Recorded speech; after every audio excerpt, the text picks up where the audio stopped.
Real Virginia is proudly produced by the Virginia Farm Bureau Federation. For almost a century, Farm Bureau has been a friend of the farm for all Virginians. Visit our website at vafb.com. Hello everyone, and welcome to Real Virginia, a show about Virginia agriculture and the people who produce the wonderful local products we enjoy. Brought to you by the Virginia Farm Bureau. October is peak season for many things, including farm visitors. Winter squash is a fall favorite for gardeners and cooks alike. And we visit scenic Shenandoah County for this week's County Agricultural Close-Up. Home will always be Virginia, between the Blue Ridge and Chesapeake Bay, Atlantic to Appalachia, home in my heart always. Welcome back to Real Virginia, everyone. We're coming to you this week from Hanover Vegetable Farm. Visiting a farm can be fun any time of the year, but many Virginians choose to come during the fall when the weather is cooler and there are plenty of seasonal favorites to bring home. Barry Ridgway reports that's one reason why many farmers see a bumper crop of guests this time of year. Fall is a great time to visit a farm for fun, education, or a special event. Such visits are considered agritourism, which has generated more than $2 billion a year for Virginia farmers in recent years.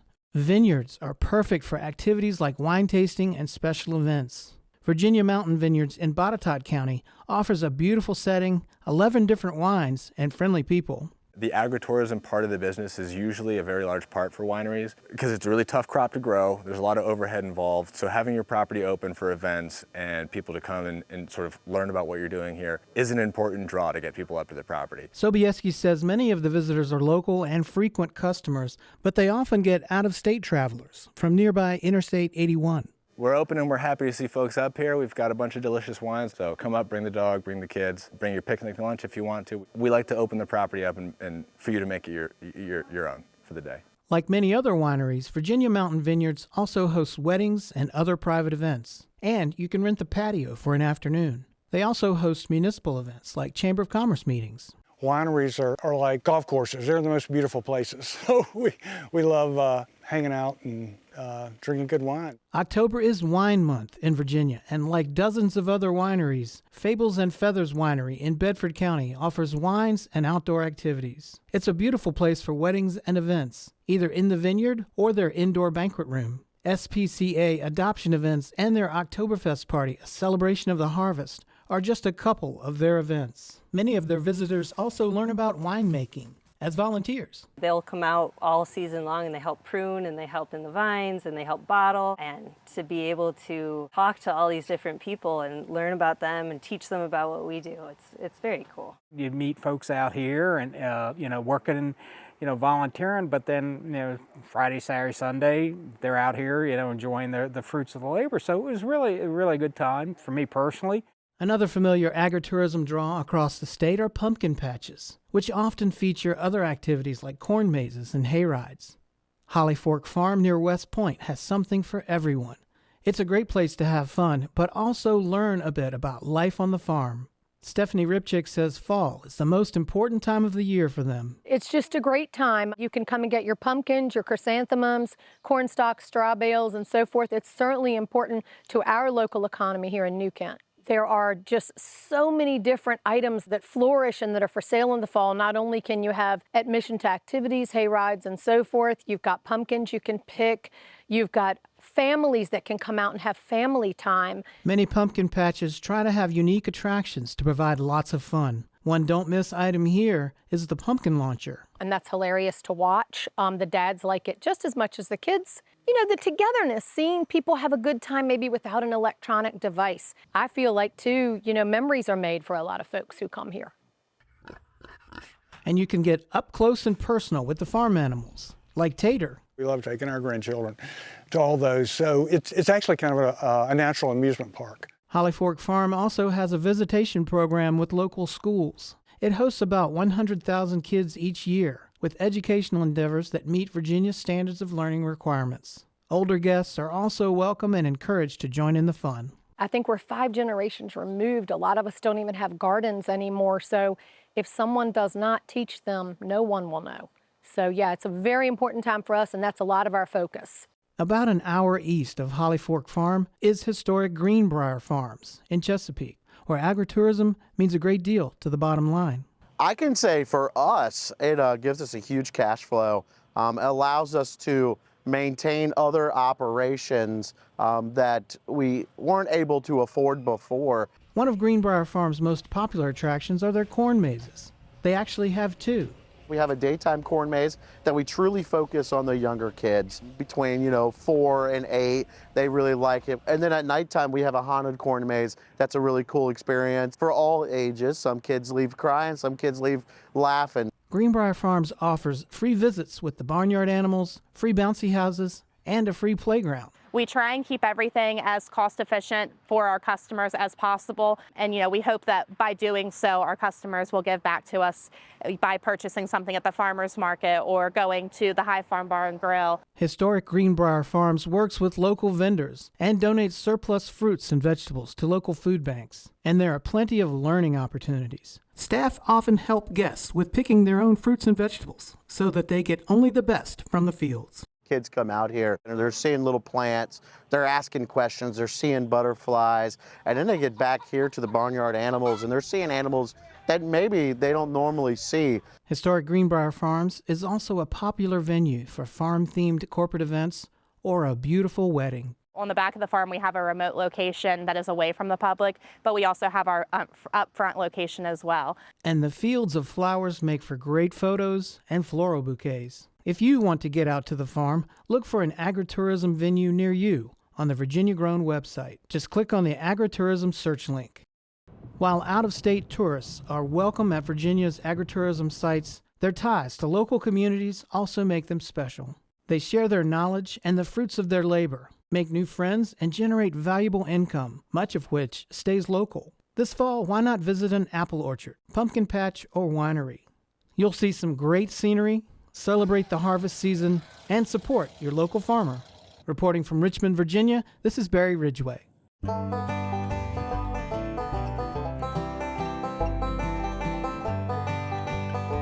What started decades ago as a few small farms offering pick-your-own sales has blossomed into a major part of Virginia's farm economy. Agritourism encompasses everything from apple orchards to wineries, strawberry patches to Christmas tree farms. Even a few dairy farms have gotten into the act. Many of these farm businesses succeed by selling the farm experience as much as from selling a food product. It's not easy, it requires more staff and special insurance, but it's a big factor in keeping some smaller farm operations viable. Hi, today we're going to be talking about growing winter squash from the ground up. Please stay tuned. Farming is a rewarding way of life, but it can also be full of challenges. If you or someone you know is struggling, call or text the AgriStress helpline at 833-897-2473. It offers 24/7 access to professionals who can support someone in need and help find mental health services in your community. Please make the call, because healthy farms depend on healthy farm families. That's 833-897-2474. Many people have never heard of winter squash. Chris Mullins from Virginia Cooperative Extension visits an expert to learn why it's a valuable crop for the home gardener, from the ground up.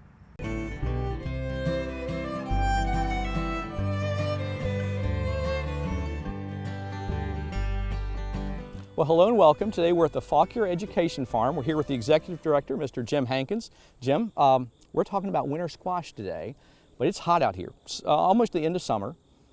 What does winter squash actually mean? Winter squash are types of squash that will store really well. You grow them during the summer, but your zucchinis and yellow squash, they're going to go bad within a week. Something like this butternut squash, I could keep this for several months. It would be perfectly fine to eat next March or April. Makes sense. I understand the name now. Yep. So you talked about growing in the summer. When would you plant, if a home gardener wanted to grow these, when would you plant something like this? They're first cousins to pumpkins. They're very frost sensitive, but you want to delay planting not 1st of May as soon as the last frost, because then they'll mature in August. So delaying that planting into late June, really well into July that you can plant the winter squash. They're all big sprawling plants. Okay. They spread out a lot. You have to have good weed control under all of those vines. We love this woven landscape fabric.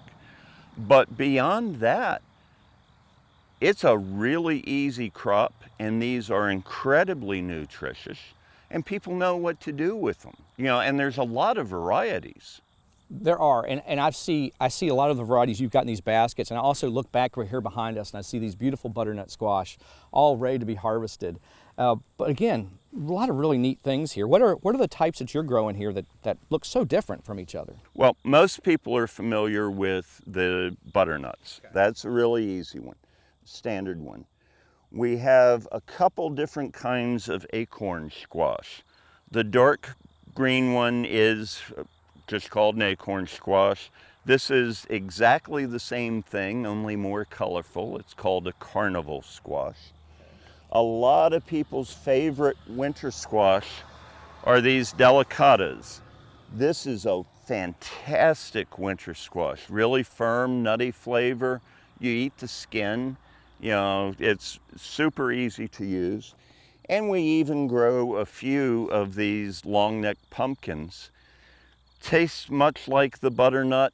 If you've ever bought canned pumpkin pie filling, this is what you're buying. Oh, wow. And it's just this big neck is not hollow, it's just solid meat. There's a lot of good produce on that one squash. That is awesome. Such a different variety, and I have started to see these delicatas a little bit more in grocery stores now. Yep.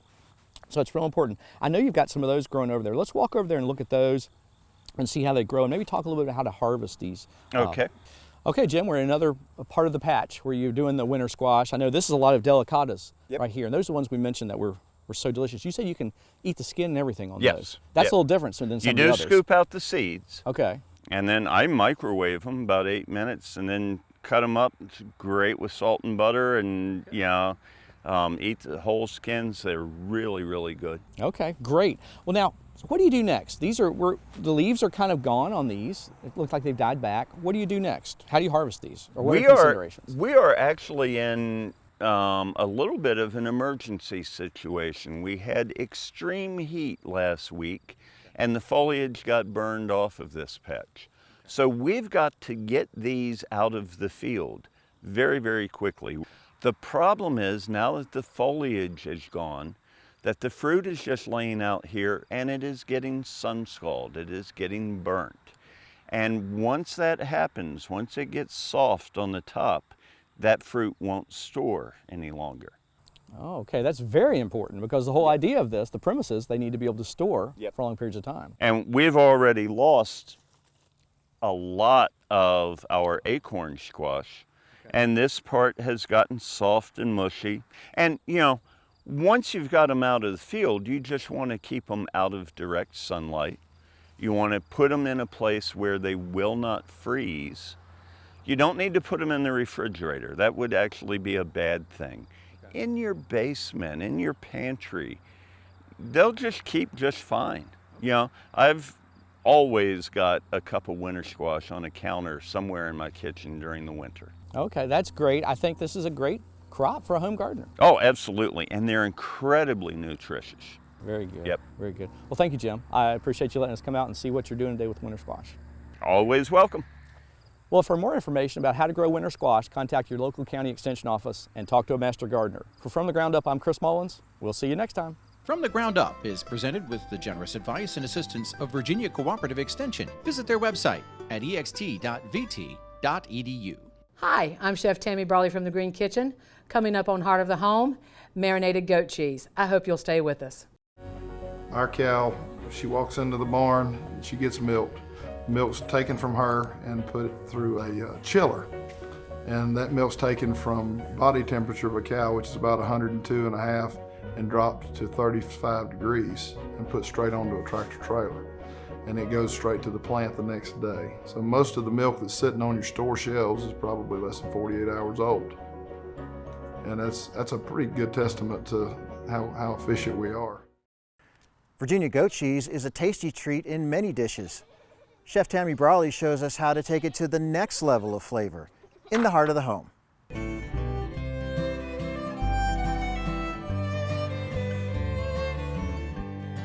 Hi, I'm Chef Tammy Brawley from the Green Kitchen, and welcome to Heart of the Home. I'm going to show you guys how to make a delicious appetizer today. It's great for holiday parties. I love doing this. We're going to marinate goat cheese and serve it with a baguette. What we have here, first of all, is about a 10 to a 12 ounce log of goat cheese. We're going to put it on our serving bowl, a serving platter.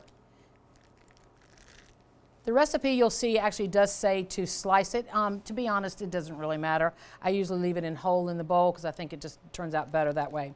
And I've got a burner over here that's on a simmer right now. And to that, I'm going to add about 3/4 of a cup of olive oil. And we're going to let that start to warm. And to that, we're actually going to add some ground spices. One of the things I love about this recipe is using my spice grinder. This is, it's technically, it's a coffee grinder, but I use it for both. And I'm going to show you guys a little trick. If you have one of these, it's wonderful.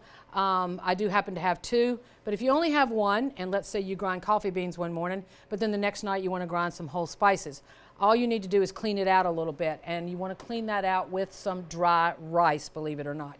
And I'll show you that right now. We're going to open up our lid. Now, it's already been cleaned from the last time I use it, but I would want to put, if I had something in there that I didn't want to impart the flavors with the next recipe, drop about 1/4 of a cup or so of dried rice in there and run it like you would a regular time. And it will clean your blade, it will clean the inside, and there's really no reason to wipe it out or anything. I'm just going to dispose of the rice. I don't need that anymore.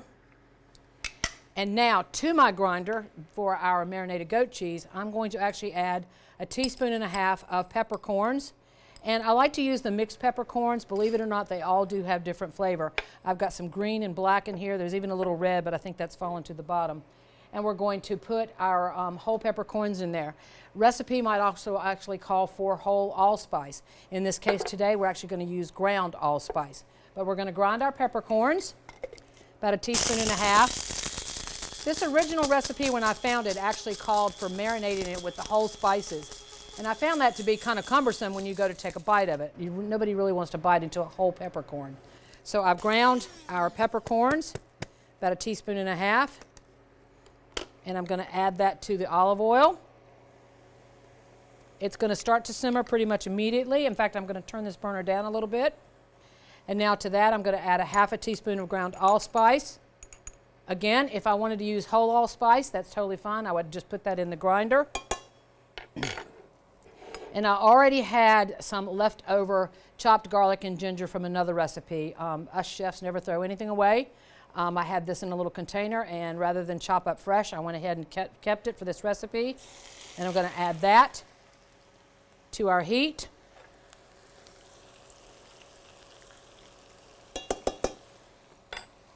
And then I'm going to let that simmer for a couple of minutes. I'm actually going to go ahead and turn the burner off.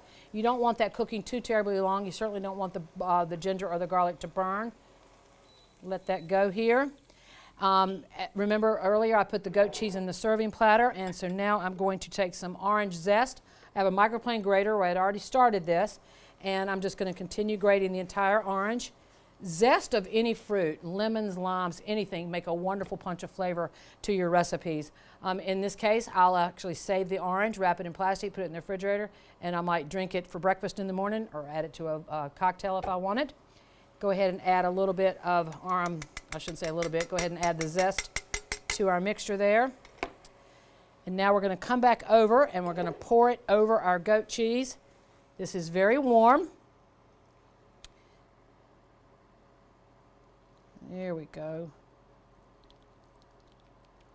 Now you would want to let this sit for a little while to get a nice pounce of flavor to it. So before your party in the evening, you might want to do this at 2 or 3 in the afternoon and then serve it that evening. And then the last thing I'm going to do is actually chop up some fresh basil. Nice little pounce of color on that, a little green. This is basil from my garden. I love using fresh herbs in my cooking. Not only gives the flavor, but it certainly gives a nice pounce of color.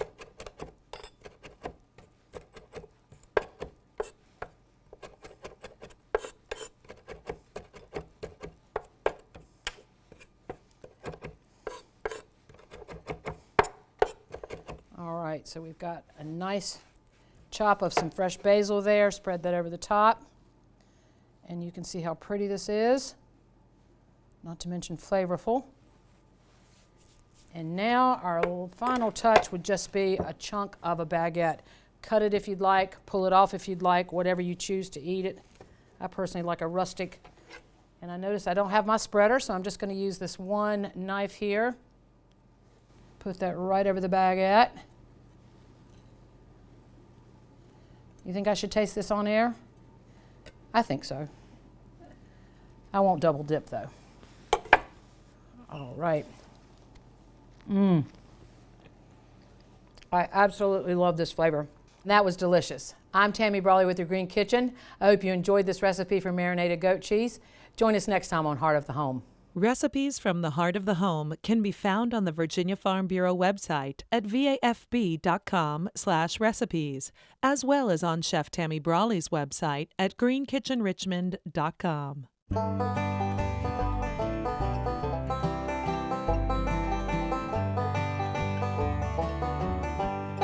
Raising goats is becoming more popular in the Old Dominion. In 2022, there were 42,000 head of goats raised for meat in Virginia, according to the National Agricultural Statistics Service.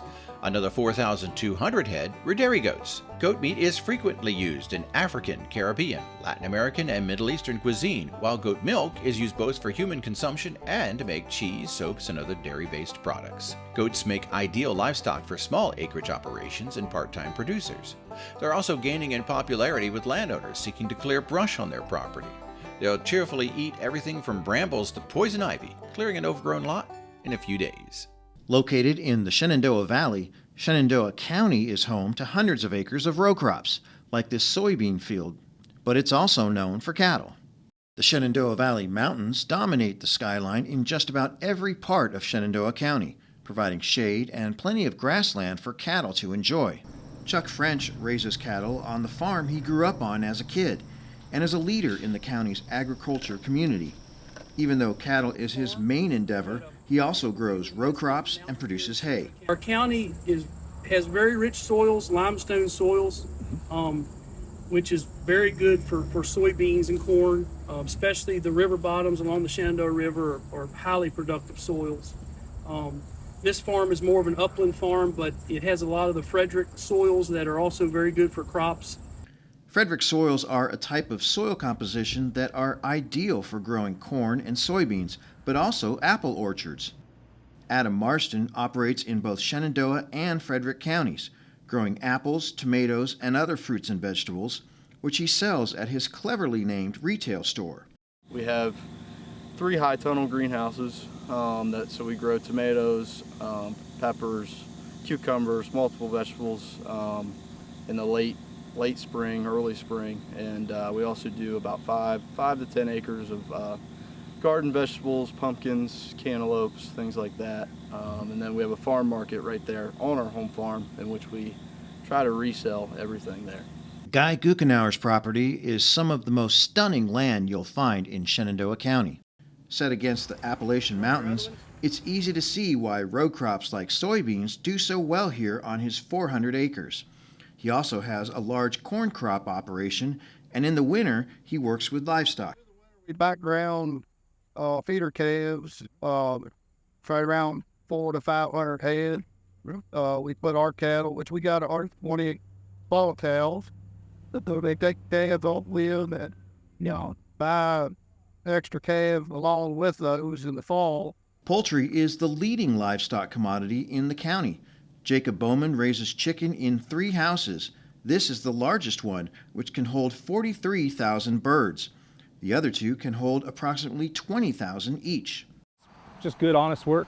It keeps you on a schedule, keeps you close to home, and it pays pretty good. Shenandoah County is not part of Northern Virginia, but that hasn't stopped people from the D.C. suburbs from buying property here, and that has changed the county in recent years. We've seen a lot of expansion in the towns and some farmland being taken over by housing and stuff like that, but we've done a pretty good job about preserving farmland in this county, and it's a beautiful place to grow up, and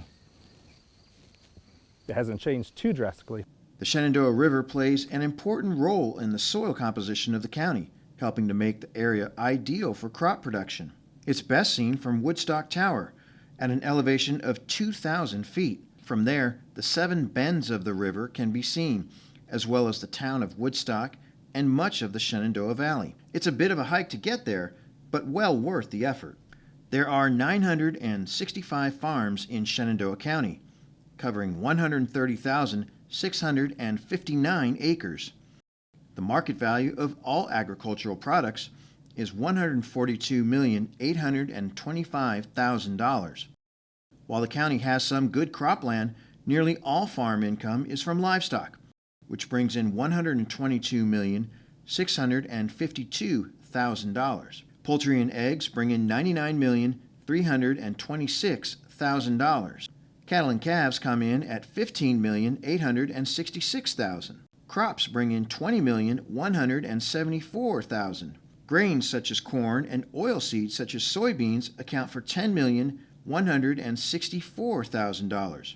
Fruits, nuts, and berries deliver $4,435,000, while hay and other crops bring in $4,411,000. Some DC retirees are not only buying property in Shenandoah County, they're also adding to the agriculture mix here.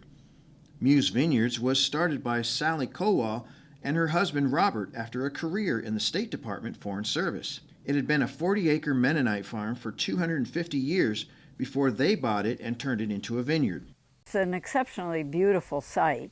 It also turns out to be a very good viticultural site because of its soil composition. A lot of different soils, but primarily shale is what we're on here. And then the fact that we are located between 2 mountain ranges, the Blue Ridge and the Massanutten to the east, and the Alleghenies to the west. And those keep this one of the driest counties, actually, east of the Mississippi River. And fine grapevines don't like a lot of rain. So it turned out to be a wonderful site to grow grapes, as well as a beautiful and historical place in the Shenandoah Valley of Virginia. French and Italian varietals are the primary grapes grown here, from the Bordeaux region of France and the Piedmont of Italy. Every aspect of cultivation here is done by hand, from pruning to harvest. Whether it's done by hand or with modern machinery, the farmers of Shenandoah County are busy keeping the business and traditions of agriculture alive in their community.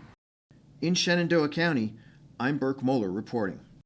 We're so glad you could join us to celebrate all the bounty Virginia has to offer. From the kitchen to your home and garden to our beautiful wide open spaces, we're proud to say that this is Real Virginia. For everyone from the Virginia Farm Bureau, thanks for watching. Make it a great week.